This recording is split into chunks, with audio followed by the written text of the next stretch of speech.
What is up, you amazing, beautiful people? I hope you're doing well, wherever you're at, whatever time of day or night you doing watching this video, because I have an AC4 Sentinel review for you today. Because at the time we're recording this video, it has come out on sale again, and it is also in a bundle with the Churchill Mark 6. So I will also be doing another video on both of those tanks and another review on the Churchill Mark 6, telling you if it's worth it and all that fun stuff, going through the stats. And speaking of stats, we are going to jump into the stats of this tank right now. For the survivability of the tank, for the hit points, it is 1,028. For the main armor, for the turret on the front, it is 50. For the sides of the turret, 35. And for the rear of the turret, it is 65. For the front of the hull, it is 65. For the sides of the hull, it is 50. And for the rear of the hull, it is 65. And when your engine is when your engine is hit, you have a 25% chance of catching fire, and the view range is 278.8 meters. Let me take a sip of my bang real quick. It is the cotton candy bang, and it is pretty good. One of the better tasting bangs in my opinion. Not sponsored, by the way. For the concealment while stationary, you are at 40%, while moving at 35%, and upon firing while stationary, you are at 11%. For the fire, the damage per minute is 1,839. The reload time is 5.22 seconds. The average pen for the AP is 145 millimeters. For APCR, it is 202, and for high explosive, it is 38 millimeters.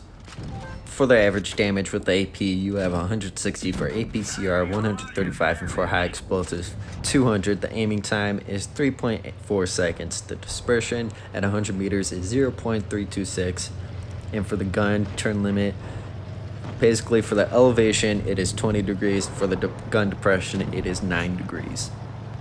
For the maneuverability of the tank, the top speed going forward is 56 kilometers per hour, while going in reverse, it is 14. The average speed is 36. The power to weight ratio is 18.9. The weight is 31.64 tons, and the turn rate is 46.17 degrees. For the hull turn rate, it is 55.89 degrees. For the terrain crossing capacity, for the road is 123%, for the ground 110, and for water 88, and the engine power is 598 horsepower.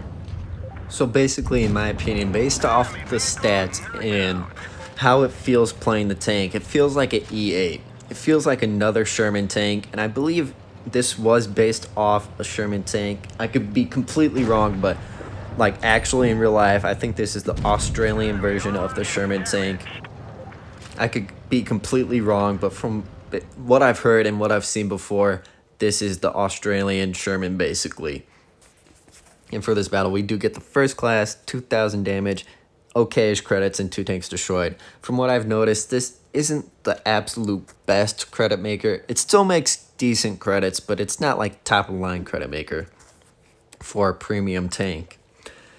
So basically, how you want to play this is, if you ever played a Sherman tank in the game, pretty much like that. You want to be fast, spot the enemy, and try not to face tank or get hit or brawl it out. It does not go well. Depending on the situation, you might have to.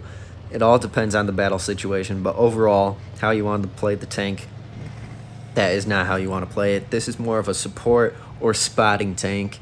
As I am going to play right here, I rush up into the spot the E8, and I get a nice shot off on him real quick. And you could use this tank's pretty good gun depression to its advantage. I know it's only 9 degrees, but it is still a good amount of gun depression compared to most other tanks.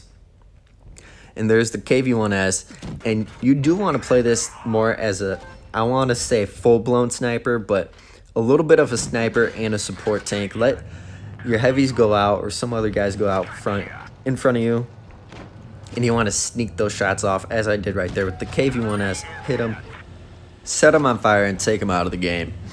And as I'm doing right here, I'm taking a shot and quickly getting behind cover. I'm waiting until I'm fully reloaded or close to reloaded before I poke out again and see if I could get another shot off.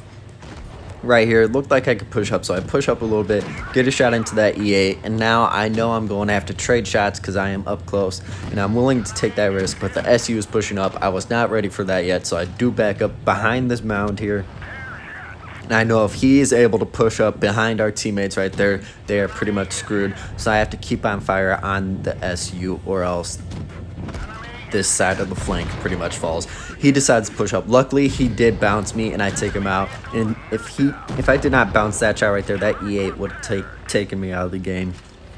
And that's another thing about this tank. You can get a lot of troll bounces in this tank. That is what I have noticed. You get a crap ton of troll bounces, just like that SU bounce. Very lucky. And I happen to get a lot of troll bounces just out of nowhere, just a bounce when it should have penetrated. But we do take out that P43. I just wish this battle went on a bit longer so I could have taken out that Stir Emil. And it would have been a mastery then, because I would have been at least 2,500 or at least 2,800, something like that damage if it went on a bit longer. But we do get the win. First class, 2,000 damage. Better credits this time, and 3 tanks destroyed. And on top of leaderboard. But yeah, that is how I would play the tank. Usually in that battle perfectly encased how I would play the tank.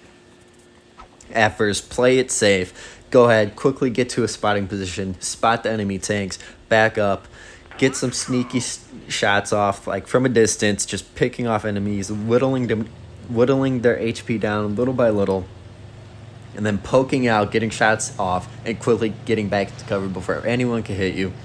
And then towards the middle or end, when the game is picking up and you know that your team is pretty much going to get the win, you can start doing trades, taking hits, and dealing hits in return. But make sure you are dealing damage if you do take damage, if you do go the trading route.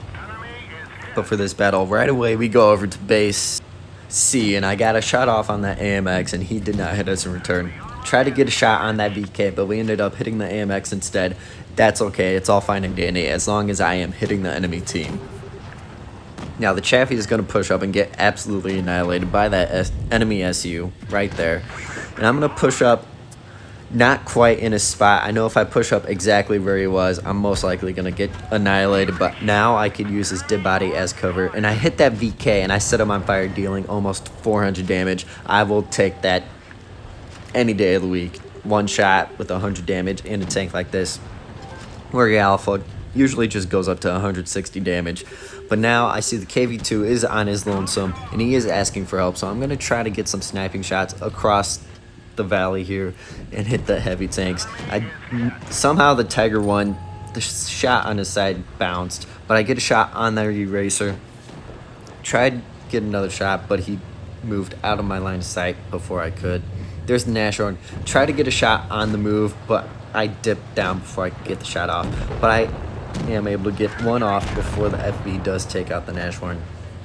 And our T-71 does look in trouble. So I hit the VK. He's now on 20 HP. He tracks the VK and takes him out with his auto-reloader gun. Try to track that SU, but it didn't quite work out. So while he's distracted by my teammates, I'm going to use that distraction to flank around behind the SU, get some shots off, and I'm going to rush in, try to get up right next to him so he's not able to turn around and hit me. But that shot, we did track him in place, and he does rush our FV, but I am able to take him out of the game before he get another shot off and reload.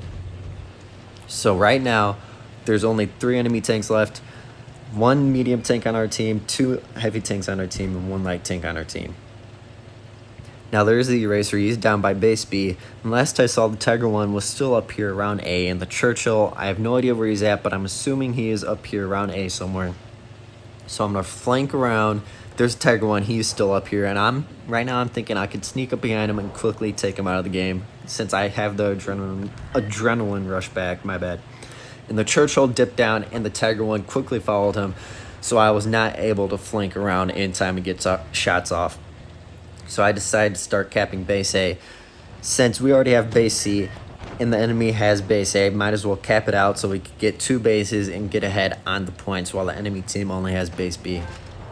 And one of the enemy tanks does manage to take out one of our heavy tanks, the FE. And the FE was a really big asset that we needed to keep in the game, but he was taken out. So I'm going to focus this Tiger 1. He seems to be one of the biggest threats on the team since he is a tier 7, very mobile, and has a good gun. He's basically a heavy medium tank. And our M6 is about to be taken out any second, but that Churchill does get a nasty shot at us. And there goes our M6. It went from a 4v3 down to a 2v3. And our T71 is pretty much a one-shot. He's on 20 HP last time I saw. So effectively, he's out of the game unless he peeks out, gets a shot off, and quickly gets into cover. So it's mainly up to me to get shots off, get a shot into that eraser, try to get another, but he again evades the second shot. Try to get a cheeky just shot in on that Tiger 1. Did not quite hit close to him, but the thought is what counts. But the Tiger 1 is pushing our T71. Looks like T71 only has one more shot left in his auto reloader, so I decided to help him out, hit the Tiger 1 in the back, set him on fire, and take him out of the game. And we are close to winning on cap points. I noticed that, and I want to get more damage in, so I decided to rush in, hit that Churchill, flank, go around, focus the eraser, try to take him out of the game because he is a two-shot for me. Get one. I didn't even get one shot off. I tried to get another shot off, but as soon as I was about to shoot, we won. But we get the mastery, 2,450 damage, very good credits, 2 tanks destroyed, and we are on top of the leaderboard in this battle. So overall, do I think this tank is worth it? Hell yeah, I think it's worth it. 100%, I believe this tank is worth it and you will enjoy it. So if you have liked the video, smash that like button, leave a comment of your favorite part or anything in general down in the comment section below, subscribe, and hit that bell notification so you're always notified of when I upload a new video. With that being said, I hope you enjoyed. I'll see you in the next one. How does it feel to breathe when you're dead?